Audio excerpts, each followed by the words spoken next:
Hi, Sharon Preston here, and today I'm going to be talking about driving a car versus learning how to shoot a handgun. Stay tuned.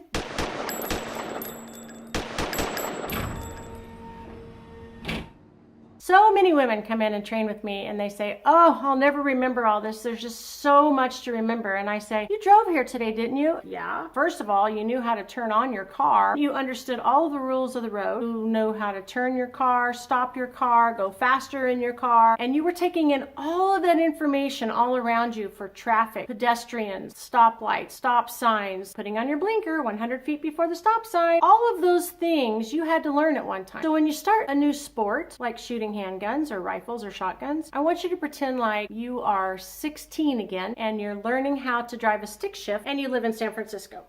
Yeah. That's a real clunky process for us. That's called cognitive thinking. Every move that you make while you're on a hill and you got to push in the clutch and the brake and the gas and shift and somebody's really close to your bumper, you will remember everything that happened right then. You'll probably go home and tell your mom and dad, oh my God, I almost rolled back into somebody and this and this happened. That's cognitive thinking. It's pretty clunky in the human mind, but it's still really fast. Now let's fast forward to today and you're driving down the road. You see something out of the corner of your eye and you look and it's a herd of elk. Your foot comes off of the gas and onto the brake. You slam on the brake and you turn into the skid this way and that way and this way and you stop and you didn't hit one elk. You won't have any memory of doing that, but the 60 foot of skid mark behind you will tell you that you did. That's an intuitive response, but that's learned. You have to learn that. When you're learning how to shoot a handgun, give yourself a break. Give yourself room to operate in. Get with a good instructor, join a gun range, get involved in the shooting community, and give yourself some time. I utilize laser shot for a lot of the fundamentals. It definitely puts the fun back in fundamentals. We can shoot on that a lot more often than we do live fire. And with the scenario training that I have on it, it really helps kind of piece it all together when we do go out to the range. Because at the range, you're basically just shooting static targets that are just not moving. Whereas on the virtual trainer, things are moving from left to right, up and down, diagonally, all of those things. And the difference between animals and humans and shoot or don't shoot and things like that. So hang in there. If you already drive or you already play a sport like soccer or any sport, football, and you know a bunch of plays and you know the rules of the game, you can learn how to shoot a handgun. Don't give up. Keep trying. Until next time, be safe out there.